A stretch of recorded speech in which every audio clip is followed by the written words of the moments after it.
Hello, everyone, and welcome to SPED Homeschool Conversations. We're so glad that you have joined us tonight for another discussion. And as we keep on our track this month about nurturing your child's soul, we're also going to talk about nurturing your soul as a parent. And what does that mean when sometimes we go through lots of discouragement? Because that's just sometimes the nature of having a child who struggles. And we have a very special guest tonight. His name is Jason Hague. Thank you for joining us tonight, Jason. Thank you for having me. Yeah, and Jason is, well, a husband, father, pastor, and storyteller, definitely all of those things. And he has just written a book called Aching Joy. And it's following God through the land of unanswered prayer. This is what it looks like. But in such an incredible book. And we're going to talk a little bit about that tonight and just the overall premise of what it means to keep loving and hoping when life is discouraging. And I hope that you are just encouraged as you join us tonight in our discussion. Please put your comments and your questions up as we go along, and we're going to build those into our conversation tonight.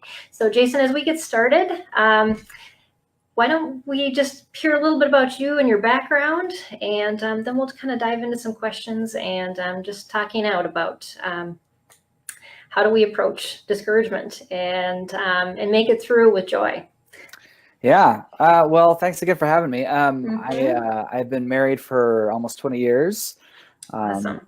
and I have 5 children. We have lived in lots of different places, and we were just talking about living in Minnesota, living in Texas. I also lived in Northern California for a while, and now we live in Oregon. And in those different places, we've been in ministry in various capacities. We worked a long time with Youth with a Mission. Okay. And so we've been on staff here at Christ Center Church near Eugene for about 8 years now. And I'm the associate pastor. My wife is the children's pastor. And Cool. so we get to work together and have a great time. Yeah. Well, that's awesome. And yeah, so we had shared, we've lived in 3 of the same 4 states that you moved into. And so, yeah, it's interesting how God brings your paths across. And so, so this book that you wrote, and really it started out with a blog. You started blogging. Right. Why did you start blogging? Well, I initially started a blog because I wanted to write fiction. I wanted to write novels. And so I thought I need to start putting out some short stories or whatever. And then one day I just decided to write about my relationship with my son, Jack. And he was, I think, 6 at the time, something like that. And I wrote this little blog post, and it was called Why No, My Son Is Not Rain Man. And just a real simple little thing. And that was the first thing that people actually seemed to read. So had a few people share it on social media, like, wow, this is really interesting. This is really insightful. And I thought, oh, really? Okay. And then I would try to go away from it, and then I would come back to it, and I found it cathartic. And so I just it became kind of a public journal of my processing. Because I was coming out of a really sort of numb, dark season. I was that very typical special needs dad who got, really distant and, just all of those really cliche things. Exactly. Yeah. I think we don't talk about that enough, is the typical special needs dad, because they kind of are closet dads, and a lot of them leave too. We see a lot of divorce in our families, and so I'm, it's just encouraging that you are being so real about what processes you have gone through in adjusting to that. And your blog does a lot of that. And that's what I started doing, is just sort of putting things out to say, well, this is kind of what I'm going through. And I tried to never let it get too dark, because it's not all dark, but then sometimes it's just, you've got to say this is really, really hard. And that's just that. I just want to be honest. This is really, really hard. Or this, and then, then when you have the positive posts, this is really, really good, then people are celebrating with you. So for me, a lot of this journey has been to learn to embrace the sadness and then to embrace the hope. But just to be honest about where we are. And you're right. Dads are not good at this. I know it's hard for moms and dads, so I'm not saying it's harder for them. But one thing that is harder for dads, I think, in general, is dealing with emotion. Like, just how do you process through emotions? Because we're supposed to be tough, and we got this. We got well with autism, you don't got this. Like, what are we dealing with? This is extremely hard for anyone to understand, and there's so much tied in with that. So we need help. Yeah. Well, and you say that in your book about, autism is, it's so different in every case. And so you can't say, oh yes, I have a child with autism and this and this and this is what's going on with them. It's new every day. Yes. And you have to take that on, and it can be discouraging because you never know what the new day is that you face. Right. And you just you move forward. And so processing and starting, and for you it was writing, and I know for other people it's other things. For me it was writing as well, doing a lot of blogging. Yeah. There's a lot of blogs out there, and there's a reason for it. That's right. Not a lot of them are read, but it does help us think through what we're going through, and to put something on paper makes it real, doesn't it? It does. You have to admit it. And that's right. And frankly, sometimes I always thought before this sounded like super artsy and weird, but sometimes I don't quite know what I think or how I feel about something until I start writing it. And then it becomes clear, and I'm like, oh, that's what it is. Yeah. So writing can be a wonderful, and it doesn't have to be blogging, it can be journaling as well. But sometimes you have to force yourself to put, sometimes you shouldn't make it public. You shouldn't. I've deleted stuff. I've had rants. I've had angry emails, things, and my wife's like, you're not putting that up. Don't you dare. So. Yeah. Well, it's good to have that spouse that can counteract you as well. Yes, it is. Definitely. So, so I just want to remind our viewers, if you have something that you want to say or a question you want to ask, definitely chime in as we're going along. But so I think as we're getting started, loving and hoping, those are two different things, and yet it affects everything in our lives, our relationships, not only with the people around us, our child that is struggling, but also in our marriage, which we kind of talked a little bit about, developing friendships, and also our relationship with God.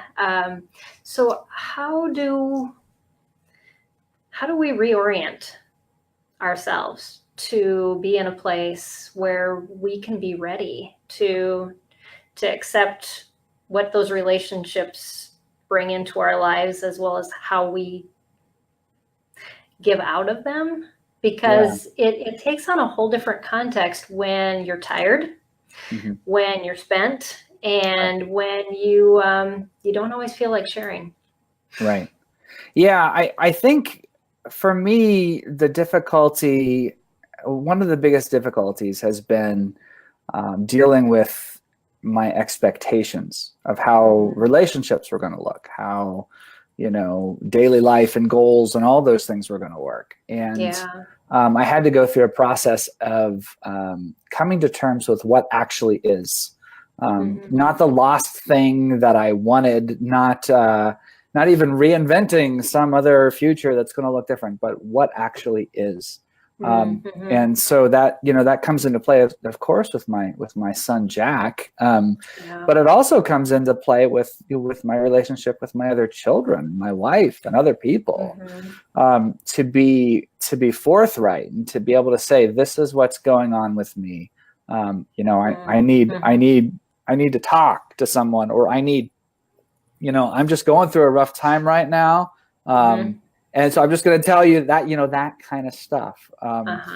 And I actually, my son has had a history. He had regressive autism. So he was, progressing normally until he was almost 2, and then sort of lost all his vocabulary. But he has had many, many regressions where he learns all this new language and new skills, and then it just gets lost. So that's happened so many times.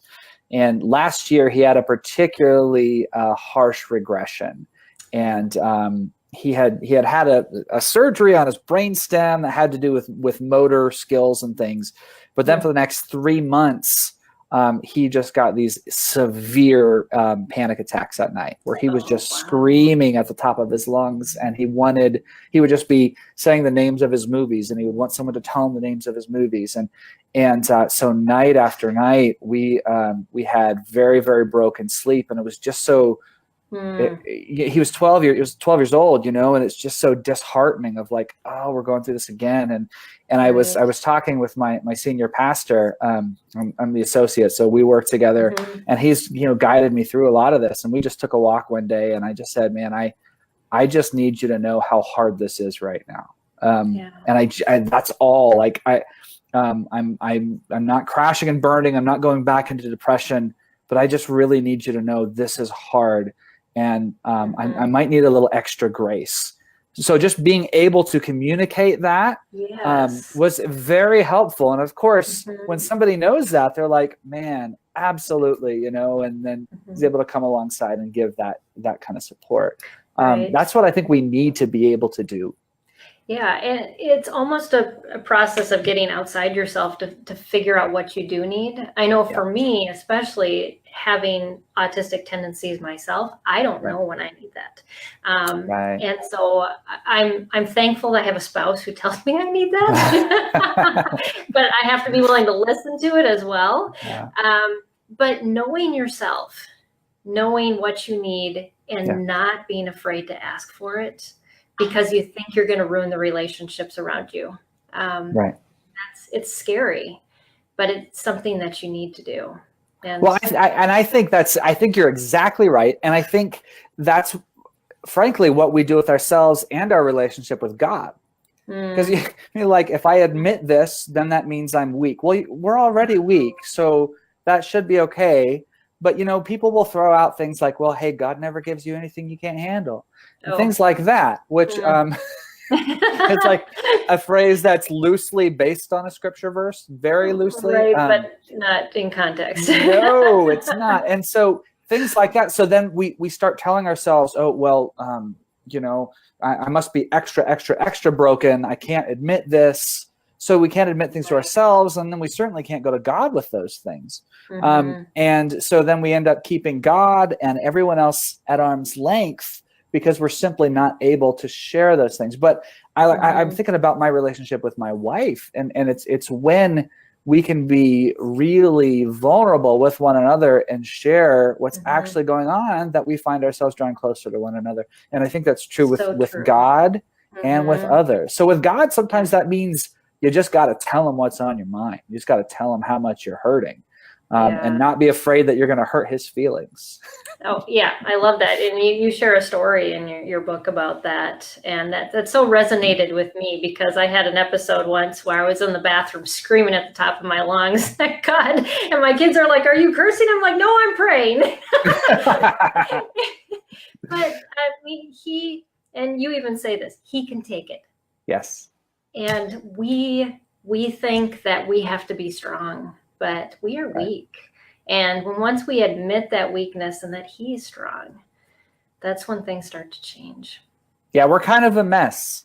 Yeah, really but are. He takes us that way. And I tell you, I've been doing a study on the Psalms the past few weeks for my church.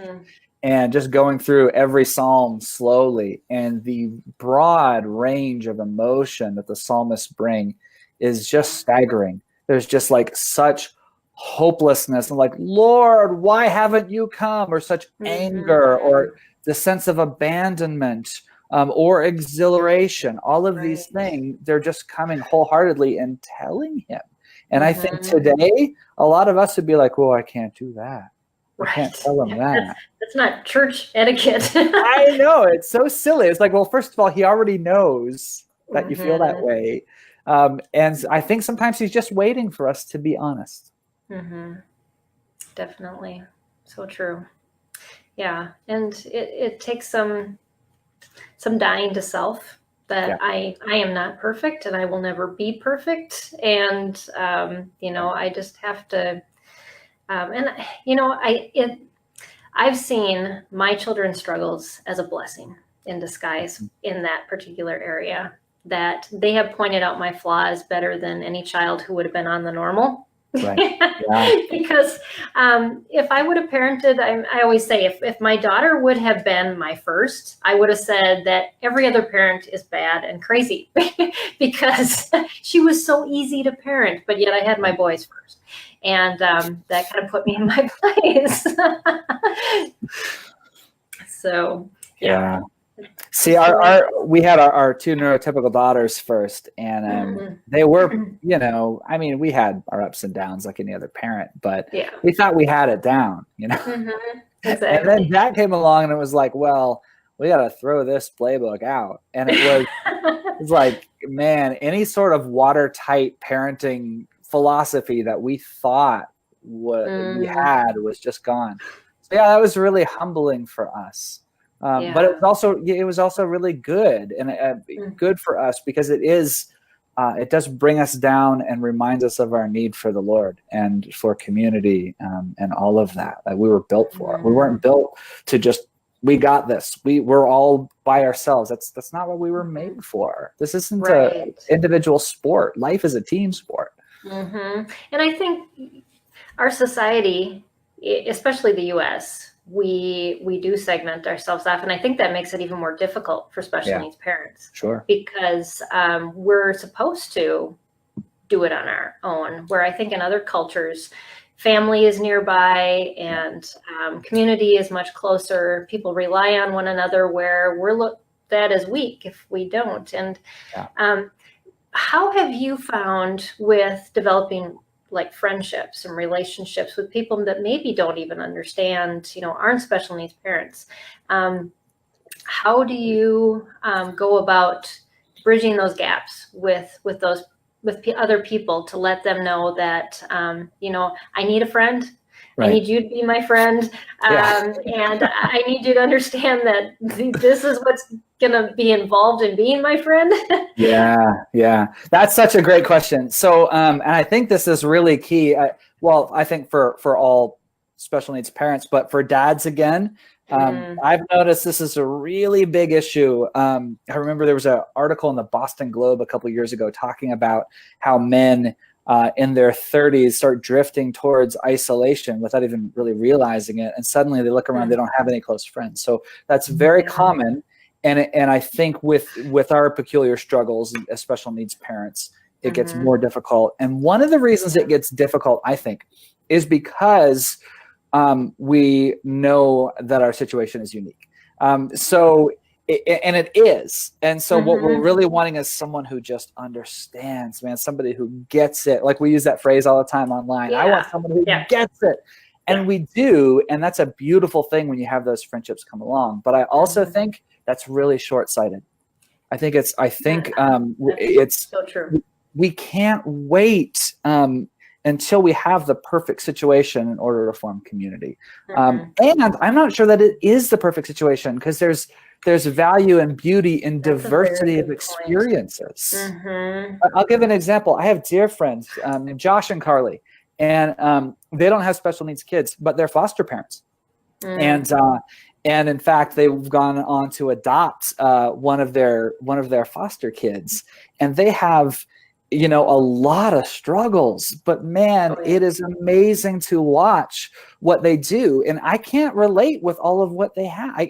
Josh can't come to me and say, that thing of, you're loving this kid, but you're going to have to give him back. If he said that to me, I'd be like, no, I don't. But he's able to share those things from his perspective. Like, he has real unique challenges, and I love to be able to learn from that, because he's an unbelievable dad, and so for us to be able to share very different things, there's huge value in that. So I think sometimes as special needs parents, we are way too choosy. And I love that support groups are like wonderful, and I think we should pursue them. And I think we should pursue relationships with others who are going through similar things. But we can't let it stay there. We need to have a diversity of relationships, and to not think that our struggles are so peculiar that we can't relate to anyone else, because that's just not true. Exactly. Oh, that's beautiful. I love that, because yeah, otherwise we'll never find those perfect people that That's have the right. exact same situation. Well, it's not perfect, far from it, but Right. they can get Yeah. it. Yeah. Or Nobody's even ever like, I going to mean, get it. sometimes I think, it's actually really silly because, I could have friends that have a special needs daughter, and maybe that wouldn't be quite good enough because, oh no, I have a son, they have a daughter, we can't really relate, or maybe theirs is Uh, younger, we can't really like, how mhm. exact do our paths have, exactly parallel do our paths have to be? So Right. I think a huge part of this for me is just finding people who will listen, finding others Mhm. who will listen and understand, and just will be able to tell, man, I'm having a really hard time. And especially if we're believers, and opening that up with our church family and people, the body of Christ, that I need prayer in this area Yeah. because I am really not doing well. Mhm. Or I need support in one way or another. And we get that by being vulnerable, and sometimes that's Mhm. uncomfortable. But you're right. Will you be my friend? Like sometimes it's as simple as that. It feels awkward. Like, hey, Mhm. I've got a lot of, my life is weird, but I really like you. I would like to be your friend. That's super awkward, but it's good enough. Exactly. Yeah, yeah. And I do think that church does give you those opportunities. I know our church that we go to has small groups, and it's where we can develop those relationships. And yeah, nobody's anywhere like one another, but we come together as community and we share our experiences, and to find a loving group of people who are willing to be compassionate and willing to learn. And I think we in turn have to be willing to learn from others as well. And you talk about in your book, how not to compare, because that is where discouragement can really get us down, or being envious of someone else's situation. And there's the flip side Right. of, yes, I'm needy, but I don't see the neediness of others, Right.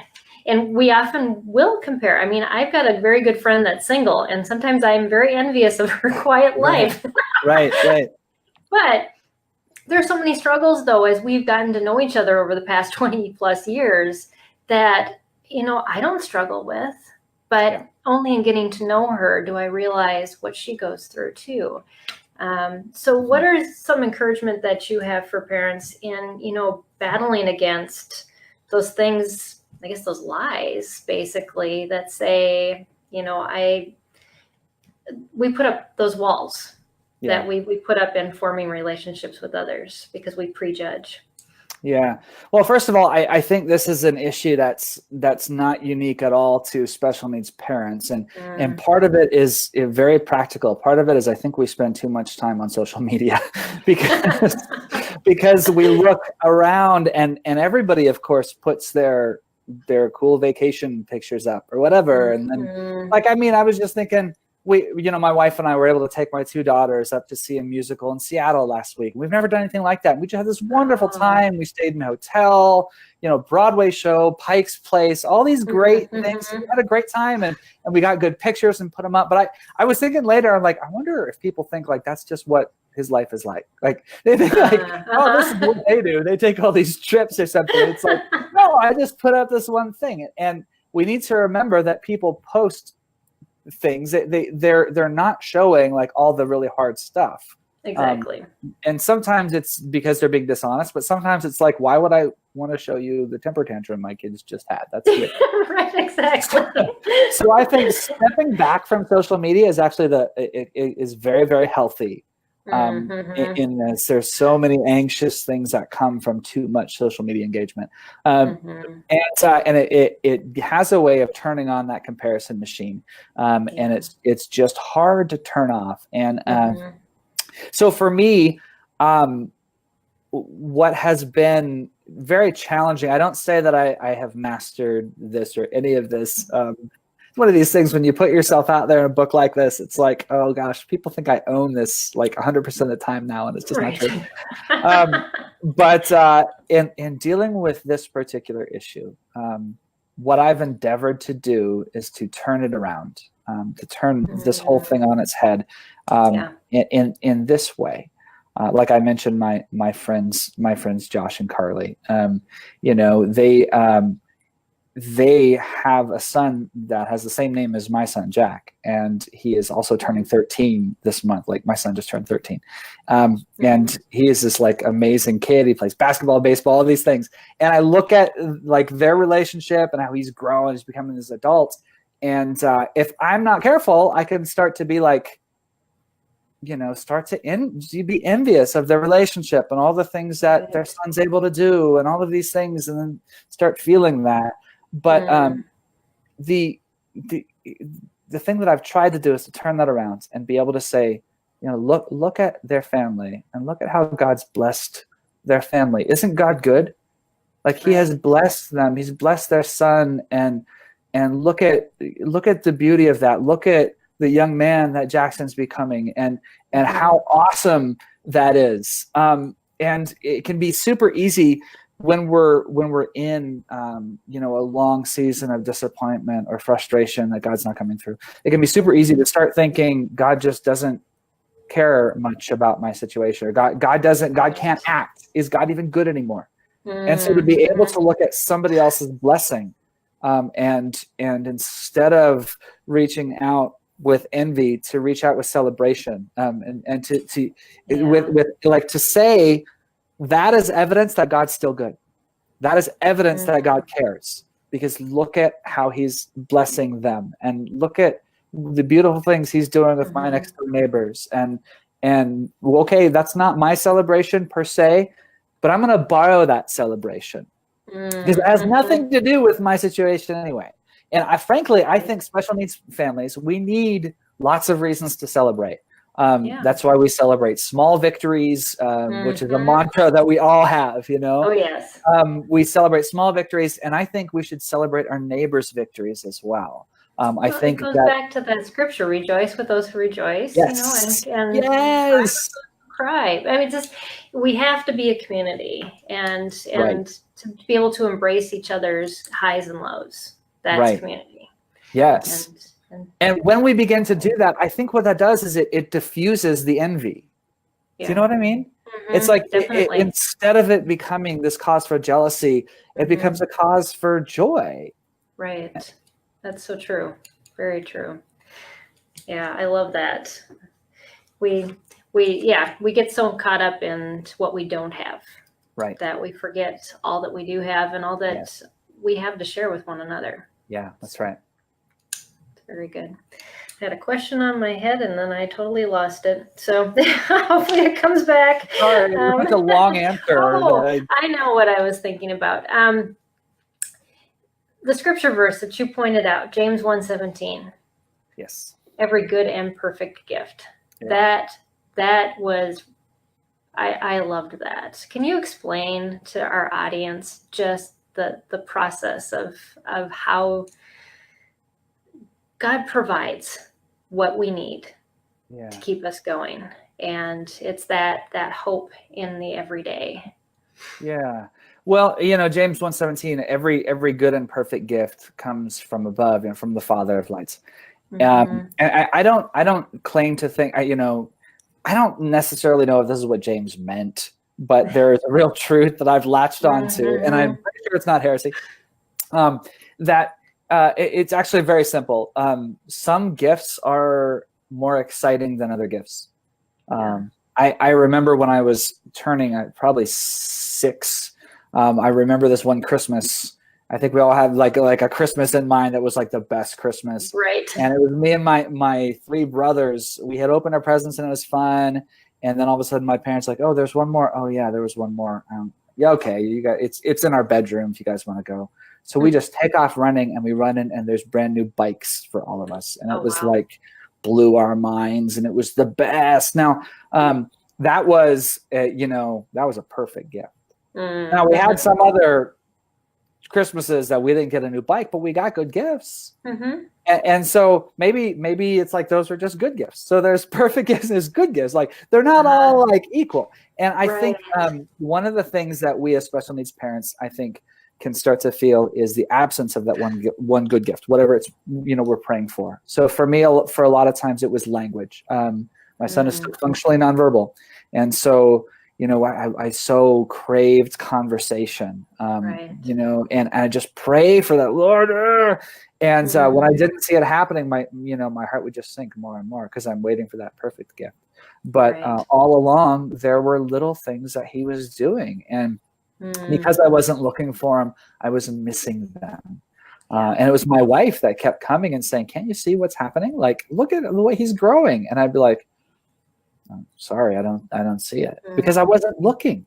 Right. So I think there's a place in all of us that if we would begin to open our eyes and open our hands to receive the things that God's doing, not just the extravagant ones, but to look for the smaller ones too, because there's, again, new sources of joy. This is what we need. We need new sources. We need new wells, and he's trying to give them to us a lot of times, and we just need to open our eyes.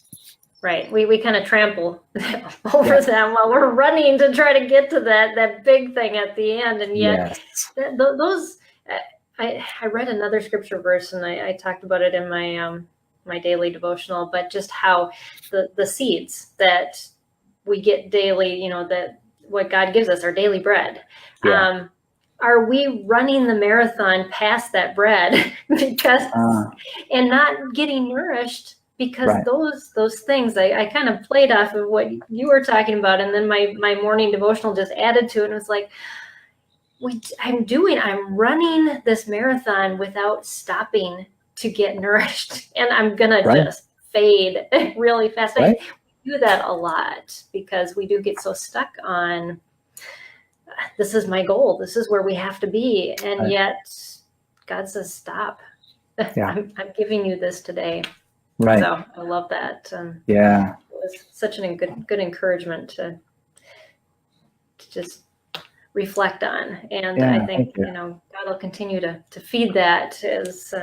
But you're, again, if you are just joining us, I'm talking to Jason Hague, and he's the author of Aching Joy, Following God Through the Land of Unanswered Prayer, and definitely a must read. So where can our viewers find your book? I know it's on your website is jasonhague.com. You can also go to achingjoy.com, and there's links to that on Amazon, but it's on Amazon. It's all on Amazon. That's where I bought it. Okay. Yeah. I've got a viewer who has a comment here. I'm going to add it up. Rachel says, I especially love the story in your book about how you stepped into Jack's world by spending time with him every day on his terms. Do you want to talk a little bit about that? Definitely. Yeah. We had, one of the best pieces of advice we ever got in dealing with our son was to enter into his world. It's easy to want to pull our kids into what we're doing. But I had a friend of mine who was a missionary, and I met him, and his philosophy was, this is incarnational parenting, when we step into their world. And I'm like, okay, that's language I get, and that's what they do. They step into different cultures in order to receive. We began to just spend parts of our day up just doing whatever he was doing. If that meant flapping, he likes to flap socks or whatever, and put up his favorite pictures and flap, things like that. Or drawing pictures of his favorite movie covers. He likes movies a lot. Things like that. But what started to develop, he just started to become more comfortable with us. We didn't have any huge breakthrough moments, but what we had he just started calming down with us, and he started communicating with his movie lines, with these quotes, because he's got so many of them memorized, so we started being able to share some of his emotions by quoting something that we knew that was in context and expressed what he was feeling. Right. Yeah. It is interesting, having grown up with some sensory autistic tendencies myself. My parents would often just push me off. They didn't understand me, and so it was, don't deal with Peggy. She just wants to go off and be quiet. Where I really wanted to connect, but I didn't know how. And so taking that step to enter your child's world on their terms, may not make any sense to you as to what's going on, but they so badly need you to understand them from their point of view, because they can't bridge that gap themselves. Right. And so, and it develops, and we're talking about, hoping and loving, that love relationship with your child. And it's the same way God comes into our lives. He comes in on terms that we understand. Right. Not the way his nature would want it perfectly, because we can't handle that. Right. And so oftentimes we do have to take that incentive to go outside of our world and into our child's, and that looks different for every one of them. And so, yes, that is definitely a good story. Thanks for bringing that up, Rachel. That it's encouraging, and I love that your son quotes movies, and and how he shared about how he brings up some of the funniest quotes too, that makes you all laugh, and the processing ability that he's using to express his emotions through his movies is definitely unique. And it was encouraging, because it was showing us that he really is thinking through things. And I wish I could say this happened all the time and every day he was employing speech in this way. That's just not the case. But he's done it plenty of times, and he'll do it. Every once in a while he'll pull something new out, and it just kills us. I mean, he had this one, oh man, he's playing outside on he's sitting up on our car, and my daughters are running around the front yard and just having a good time, and he sort of slips off and he falls into the driveway, and Jenna, she runs over to him and goes, "Jack, are you okay? Jack, are you okay?" And suddenly he takes this line from Kung Fu Panda, where Dustin Hoffman, where Poe, Jack Black, thinks that Master Shifu, who's played by Dustin Hoffman, is dead, but he's just lying there. And so he goes, Master Shifu, you all right? You all right? And Shifu looks at him and he says, so Jack used what Shifu's line, and it was this: "I'm not dying, you idiot." Like, that's what he says to his sister. And of course she knew where it was from. Oh, yes. Instantly, they all just died. They're like, "Oh my goodness, Jack, that's amazing." So we'll get some of those where some of it's just lightning fast. But the coolest thing about all of it is that you see this with all of my kids, that they have learned his language, and they've learned the things that he loves. And so just the other day, he was really agitated about something. And I was trying to get pictures with him. I just put up a blog post. I just wanted to get a quick picture with him, and he wouldn't smile. So I said, Sam, come, do that thing from Turbo. Do that thing from Turbo. And he just goes through and he starts doing all these lines from the movie Turbo. And Jack's just like, he's got this little, like, he's trying to be obstinate and not smile. He's like, so funny. He just get into it. So it's a beautiful thing to see how they've learned his language, and they continue to do it. Definitely. Yeah, I have adopted siblings. I had shared that with you. And one of my siblings had only a brainstem. She's passed away now, but wow. We didn't know what was going on. And the advances in communication with children and even adults who aren't verbal have increased dramatically. And my parents went through the training to do eye communication. And it was amazing what she understood once they cracked that code. And communication is our way of connecting. And when we can't communicate, then we really can't connect. But your children, no matter where you think they're at, you can communicate at some level with them. It's just you've got to find that bridge. And it's reading your book, it was a pursuit of yours. I mean, that was one of the things that you really struggled with, was the lack of communication, but yet it drove you to keep going.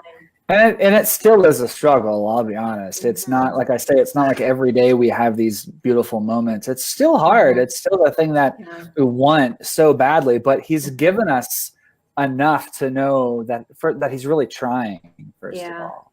And he's given us to know that he is thinking through things. And if he can slow his mind down, and if he can, sort of take charge of his limbs and all of this, then he really can communicate. Yeah, that's great. Yeah, it's a process, and we were talking about that earlier. Is just we take one day at a time, and one good gift. That's right. That's right. Keep going. Let's see. Trying to think of what else I have. If you do have questions or comments, please do to share those. But let's see. We talked about relationships. Trying to think if there's anything else in here. You have a quote. It says, "Hope needs to breathe and dreams need redemption." Yeah. Yeah. For me, the pursuit of hope and the pursuit of joy, which is really what the book is about and what my journey was about. Looking for those, it wasn't a straight path. That's what I realized. It wasn't just point A to point B. It meandered, and then, when you have it, it needs tending. Like, it's not just, oh, good. Now I have hope again. Whew, now it's all good. In fact, that was one of the things that my blogging journey really showed me, because I'm like, oh, I just did yet another post about hope and how I didn't have hope. And like, well, I did one 2 years ago about that. Wait a minute. Did I learn anything? What just happened? But it's just, there's levels there's layers to this, and it needs to be tended like a fire. You need to continue to feed it and you nourish your own soul, and all, just all of those things. And so that's when I say hope needs to breathe. We have to give ourselves space. We have to give room, and then continue to feed that. And I think one of the things that happens so often is that when our expectations are shattered initially, then we think that the things that we dreamed for, the things we really hoped for, we would never see. And in some cases that's true. Sometimes the specifics, we have to put those aside. Right. And we have to get a new playbook. But there's sometimes I think the things that we really are hoping and dreaming for, we release too soon. And Right. So for me, one of the stories I tell in my book is how when Jack was born, part of the expectations that I had and the hopes that I had was enjoying sports with him. It's just a little silly thing. But my family, we grew up watching football all the time and just loved sharing that together. And I was looking forward to sharing that. And he was almost born on the Super Bowl. My wife went into labor in the first quarter of the Super Bowl. Yeah. And she actually said to me, Peggy, she said, we can stay till the end of the game. Okay. Yeah. That's what she said. Now, I thought about it, but I didn't do it. Because I thought, I'm going to tell this story for the rest of my life, and every woman I see is going to say, you did what? Right, exactly. You had already had 2 children before. You kind of knew that. We knew it would take a while, but anyway. So the reason I bring that up is I had to give that whole dream up early on. Like, okay, we're never going to want, that's not going to be it. And that wasn't the totality of it. It was just one little thing. But what my heart was really longing for was just like to enjoy something with him and just to be together. And so I let that go years ago and just decided that's not something that's going to happen. But now on Sundays, he goes home. We have 2 services at my church. He goes home after the first service, and I come home. And in the fall, I say, Jack, what are we going to do today? He says, first church. It's okay. First church, then home. I say, then what? Then football. And he started asking for it. He started asking, football, Dad? And so now on Sunday afternoons, I come and I lay down on the couch and he sits next to me and watches football. Cool. He's not always paying attention. He's running around, flapping his things, but we're together. And so for me, when I say that hope that our dreams need redemption. I think sometimes, I don't know if this makes any sense, but sometimes it's like we have these daydreams early on, and we have these expectations, and they're very simplistic, and we want to go after those things. But I think a lot of times that our daydreams have to first be broken. We have to face disappointment before they really become meaningful. And so I faced disappointment, but now it's like, now it's meaningful. Now the fulfillment of the little part of that thing is actually really meaningful. Like, oh, I know how hard I fought for that thing. So rather than letting hope die, when the disappointments come, rather than letting them die, that we can feed them. We can tend. We can tend to the little bit of hope that we might still have left. Maybe it's just embers, but to blow on those embers and to continue to move forward, to continue to pray. And the fact is, we have no idea what might happen. Exactly. Yes. But we almost feel like we're setting ourselves up for disappointment, but yet, it's interesting because I don't think when you were thinking of watching football with your son, that you thought of watching football with your son the way it happens right now. Right. But the way God allowed you to release that perfect image to then take what he has given you is what you have. And so, but then you can embrace it when you don't let it all go, but then when you do let enough go.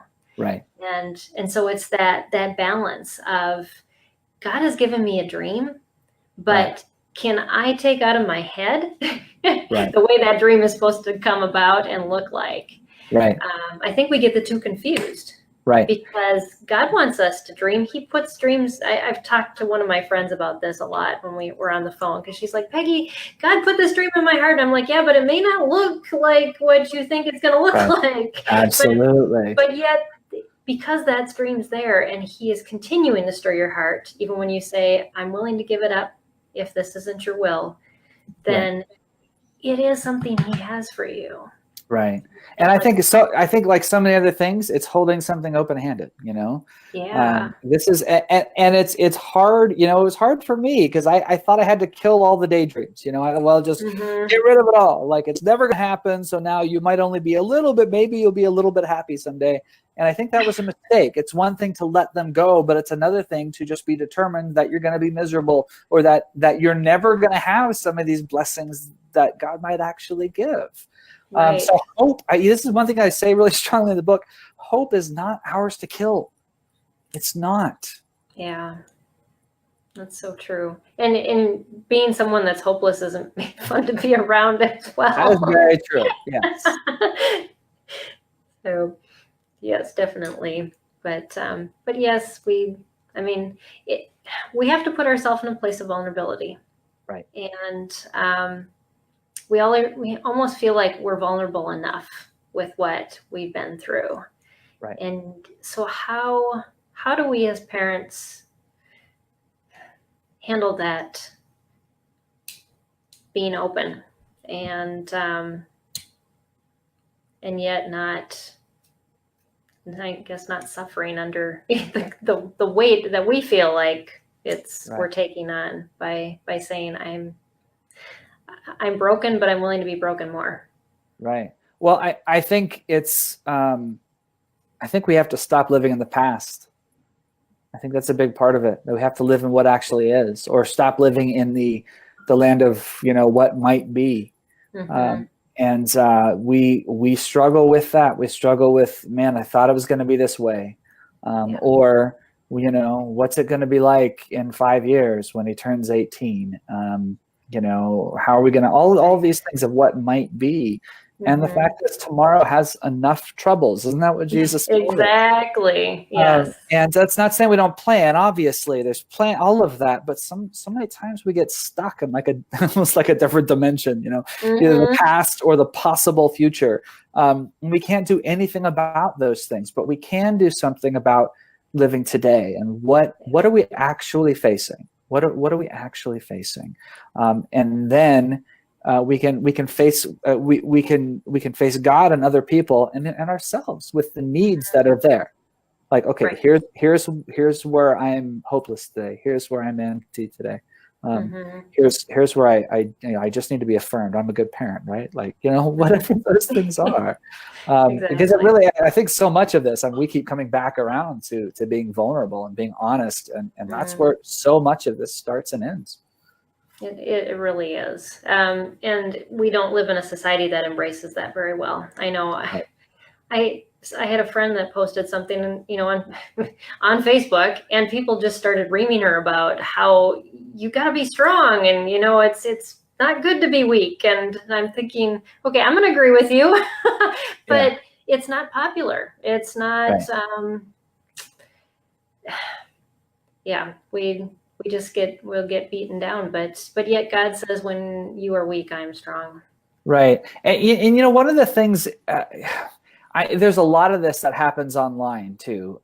When somebody expresses their feelings online, particularly about dealing with this kind of issue, parents a lot of times can get really beat up by expressing, that they're having a hard time. And because, what we all want, whether it's self-advocates who have special needs or whether it's parents, what we all want is for parents to get to a place where we can embrace them and know them and see them and have joy and be the parents we need to be for them. Right. We all want that. And I just maintain that in order to get there, we can't just talk ourselves into it, or you can't just tell someone the way they ought to be feeling. You can't tell your friend, well, wait a minute, you should be happy about this. Don't you see all the gifts your child's going to bring? Because they might not be able to see that or feel that right then. So it's like, I've never been able to tell someone how to feel and have that work. No, it just doesn't work. That way. It doesn't work with our children, I'll tell you that. It doesn't work when I try to tell myself how I'm supposed to be feeling. Feelings are they're just rascals, they don't do what we tell them to do. So in order to get to that place where we all want to get, that place of acceptance and joy and affirmation and all of those things, instead of just trying to make that happen, we have to actually go through a process. And that means we have to start by admitting all, even the ugly things. What are the ugly things about us? What are the ugly things going on inside me? Do I resent God? Do I resent my child? Like, that's ugly, but can I express that? Because I have to get that out and say that's going on inside me. So then how do I deal with that? How do I move past that?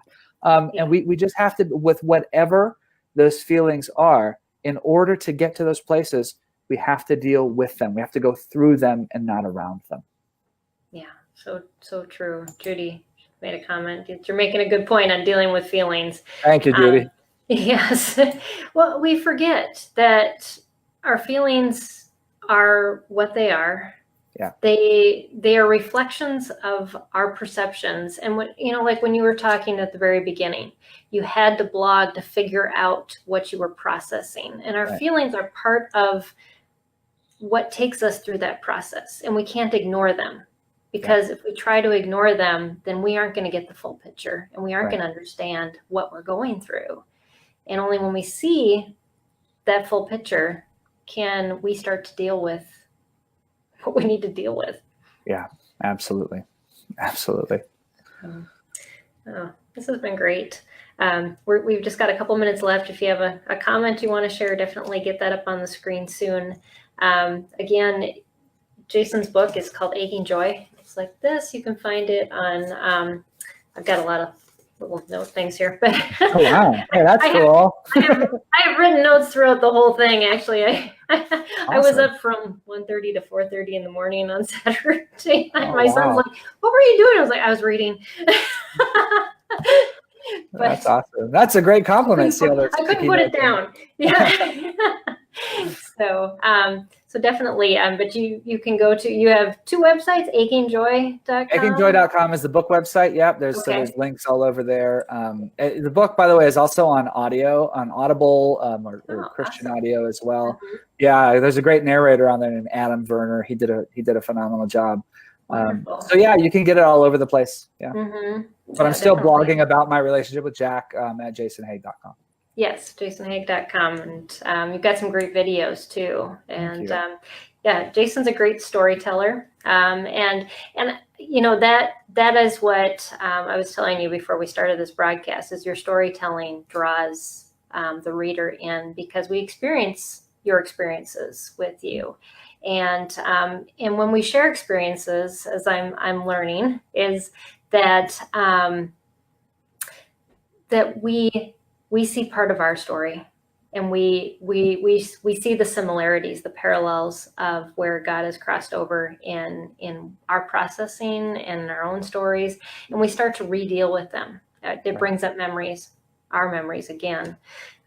So, Judy, can you publish or print contacts for the book? Yes, I will put the links in the feed once we get done here, so that you can click on those and find them right away. So great. So, and if you buy it on Amazon.com, I want to put in my little plug. You can use Amazon Smile and pick SPED Homeschool as your nonprofit of choice, because we get donations. So, Awesome. Being a nonprofit, we love that.